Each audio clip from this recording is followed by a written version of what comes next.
కళ్యాణ్ ఇదే సభగా అర్థం జరిగింది. అంటే ఇన్ని రోజులు అవుతున్నా home minister Andhra Pradesh home minister వచ్చి అంటే విషయం ఏంటంటే ఆంధ్రప్రదేశ్ హోమ్ మినిస్టర్ ఏ రోజు వైజాగ్ లోనే కూర్చోదు, లేకపోతే అక్కడే ఉండరు.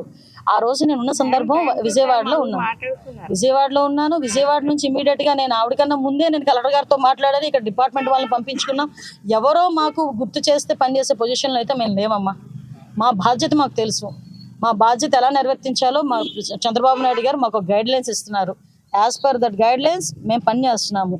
ఎక్కడ కూడా ఇబ్బంది లేకుండా పనిచేస్తున్నాము. ఈ రోజు నాకు ఇక్కడికి రావడానికి నా బాధ్యతగా నేను ఇక్కడికి వచ్చాను. ఎస్పెషల్లీ ఒక 50-60 మంది ఆడపిల్లలు ఉన్నారు. వాళ్ళ బాధ్యతగా వాళ్ళు ఏం జరుగుతుందో తెలుసుకోవాలనే ఉద్దేశంతో వచ్చాను. ఇష్యూ షార్ట్అవుట్ అయిపోయింది, అది మీకు తెలుసు. 5 అల్లరి చేశారు, ఒకరు కోర్టు కేసు, 4 ఇంటికి పంపించాం. చేతులు దులిపించుకోవచ్చు కదా, మేము చేతులు దులుపుకోలేదే. మళ్ళీ అసలు ఇక్కడ ఏం జరిగింది, ఏం జరగబోతుంది, మళ్ళీ ఫర్దర్గా ఎటువంటి ప్రాబ్లం రాకుండా చూసుకోవాలని చూసుకున్నాం. నిజంగా రెడ్ బుక్ అని మాట్లాడుతున్నారు. మేము నిజంగా కనుక రెడ్ బుక్ పరిస్థితే అంటే వాళ్ళు లాస్ట్ 5 సంవత్సరాల్లో చేసిన సిచ్యువేషన్లోనే మేము చేయాలి అనుకుంటే కనుక ఈరోజు రోడ్ల మీదకి వచ్చి 6 నెలలకే మాట్లాడతారు వాళ్ళు బయటకు వచ్చి. ఒకసారి మీరే ఆలోచించండి. అసలు యాక్చువల్గా మేము బయటకు వచ్చినప్పుడు లాస్ట్ 5 years వాళ్ళు అధికారంలో ఉండేటప్పుడు పసుపు చొక్కా బయటకు వేసుకొస్తే కేసులు పెట్టారు. నా మీద అట్రాసిటీ కేసులు పెట్టారు. వీళ్ళు ఈరోజు ఏమో లా అండ్ ఆర్డర్ల గురించినో వీటి గురించి మాట్లాడుతున్నారు. ఈరోజు మీకు ఇంకొక విషయం చెప్పాలి. ఇక్కడ బాధ్యత కలిగిన హోమ్ మినిస్టర్గా నేను ఒక మాట చెప్పాలి. వీళ్ళ పరిస్థితి ఏమైపోయిందంటే వీళ్ళకి వైఎస్ఆర్ కాంగ్రెస్ పార్టీ అని ఒక ట్విట్టర్ అకౌంట్ ఉంది. అది జస్ట్ ఓపెన్ చేసి మీరైనా ఒకసారి ఓపెన్ చేసి చూడండి. అందులోని 80% ఆఫ్ పోస్టులు ఫేక్. రీసెంట్గా నందిగాంలోనే ఒక యాక్సిడెంట్లో ఒక అతను చనిపోయాడు. చనిపోతే ఏం రాశారో తెలుసా? టీడీపీ నేతలు హత్య చేశారని రాశారు. అంటే ఇటువంటి ఒక వైఎస్ఆర్సీపీ పార్టీకి సంబంధించిన అఫీషియల్ ట్విట్టర్ నుంచి నేను ఇమీడియట్గా నేను అది ఫాలో అవుతాను. క్లియర్గా చెప్తాను, నేను అది ఫాలో అవుతాను. ఎందుకంటే నన్ను ట్యాగ్ చేస్తారు వాళ్ళు. నేను చూసినప్పుడు నేను ప్రతిదీ నేను అడుగుతా, ఏంటి నిజమైనా కాదా. 80% తప్పులు. అంటే వీళ్ళు ఏంటంటే లాస్ట్ 5 సంవత్సరాలు అదే అబద్ధాలతో గడిపేశారు.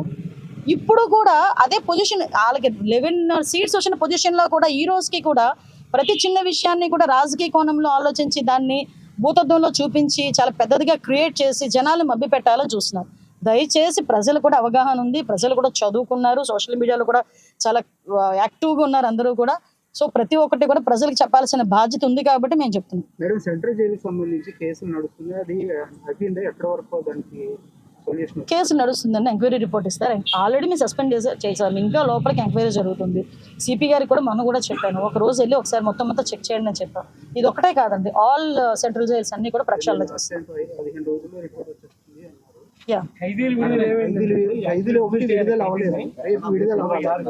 యాక్చువల్గా ఒక చిన్న ఇష్యూ నడుస్తుందండి, కోర్టు ఇష్యూ నడుస్తుంది, దానివల్ల నాకుంది. మీకు ఇష్యూ ఏంటంటే లాస్ట్ 5 సంవత్సరాలు ఎవడో పట్టించుకోలే.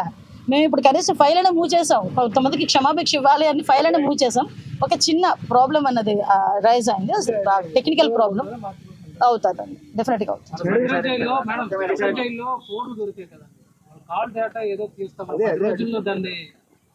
కొన్ని మాకు కూడా కొన్ని కాదండి, కొన్ని మాకు కూడా ప్రైవసీ యాంగిల్స్ ఉంటాయి. కొన్ని అన్ని కూడా ఓపెన్ గా ప్రెస్ ముందు చెప్పలేం కదా. ప్రెస్ ముందు చెప్పే రోజు వచ్చినప్పుడు డెఫినెట్ గా మాట్లాడతాం. డిపార్ట్మెంట్ కాదు, అన్ని all departments, especially all departments. Wait అది అతను అడిగారు ఏదో క్వశ్చన్, అది సమాధానం చెప్పలేండి. మీ ఒక్కరికే సమాధానం చెప్పాలంటే మన తర్వాత మనం అడుగుతున్నాం. మీరు అడిగారు యాక్చువల్గా ఆ కాల్ రికార్డ్స్ ఎక్కడి నుంచి వచ్చినాయి, ఏ ఫోన్ నుంచి వచ్చినాయి, ఇవన్నీ కూడా డేటా కలెక్ట్ చేస్తున్నారు. ఇవన్నీ కూడా కూలంకషంగా ఒక మాకు అన్ని నిర్ధారణ అయిన తర్వాత అప్పుడు డిపార్ట్మెంట్ వాళ్ళు వచ్చి కూర్చొని మాట్లాడతారు.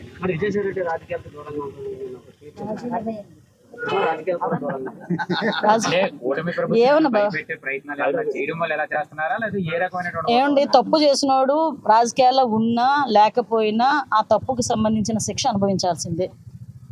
అర్థమైందా? అది తప్పు చేసిన ఎవరికైనా రాజకీయాల్లో ఉన్నా, రాజకీయాలు మానేసైనా, సన్యాసం తీసేసుకున్నానని చెప్పి కాషాయం ధరించేసినా కూడా తప్పు చేశాడంటే కనుక డెఫినెట్గా శిక్ష పడాల్సింది. మరి అతని స్వంత విషయం అంటున్నారు, లేకపోతే ఏ అర్ధరాత్రో గొడ్డలేమైనా కల్లోకి వచ్చిందో, లేకపోతే ఏదైనా ఇంటెలిజెన్స్ రిపోర్ట్స్ ఏమైనా వెళ్ళినాయో, నెక్స్ట్ టార్గెట్లని ఏమైనా వెళ్ళినాయో ఏంటో ఆయనకి తెలియాలి, మనకు తెలియదు.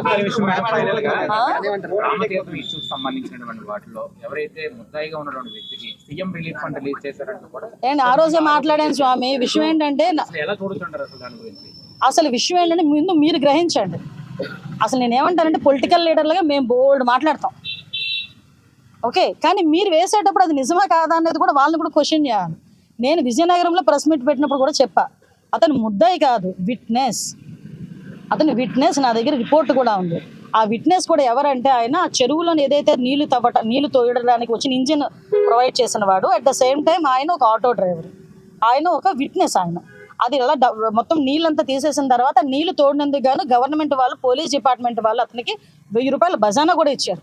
అదంతా కూడా విట్నెస్ కూడా ఇచ్చారు. అది Chandaka Suribabu, I think so. నా దగ్గర ఆర్డర్ కాపీ, విట్నెస్ ఏం మాట్లాడాడో కూడా ఉంది, మీకు పంపించమంటే పంపిస్తాను. అంటే ఇన్ని సంవత్సరాలు రాజకీయం చేసి, మంత్రులు చేసి, పార్టీ అధ్యక్షులు చేసిన ఆయనకి కూడా ఒక ముద్దాయికి, విట్నెస్కి, అది సాక్షికి తేడా లేకపోవడం అన్నది, తేడా తెలియకపోవడం అనేది దౌర్భాగ్యం. పోనీ నేను అంటాను, విట్నెస్ ముద్దాయో అతనికి ఏదో చనిపోయే పరిస్థితుల్లోకి వచ్చేసాడు, అటువంటి సమయంలో సీఎం రిలీఫ్ ఫండ్ నుంచి ఒక 5 లక్షలు ఇచ్చాం. తప్పేంటి? హ్యుమానిటీ బేసిస్ మీద ఆలోచించవచ్చు కదా.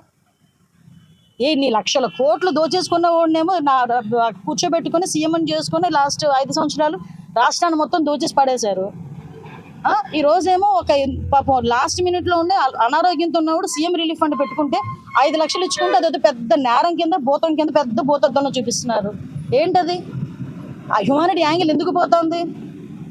నిన్న కూడా అంటే వాళ్ళు బురద ఎలా జల్లుతారంటే, నిన్న దావోస్ నుంచి చంద్రబాబు నాయుడు గారు, లోకేష్ గారు వస్తే ఇక్కడ నుంచి తెగ బయటకు వచ్చి మాట్లాడుతున్నారు. అదే దావోస్ 4 సార్లు అక్కడ సబ్మిట్ జరిగితే, ఒకసారి వెళ్ళి తర్వాత నుంచి ఆ ఒక్కసారి వెళ్ళిన రోజు కూడా తిన్నాల్లో తప్పిపోయిన కుర్రోడ్లాగేమో బిత్రచూపులు చూసుకొని ఏం మాట్లాడాలో తెలియక ఇట్స్ వెరీ లెంతీ క్వశ్చన్ అని చెప్పి మాట్లాడి బయటకు వచ్చేసారు. మళ్ళీ ఎందుకు వెళ్ళలేదయ్యా అని అడిగితే, అబ్బోబ్బో చలి -.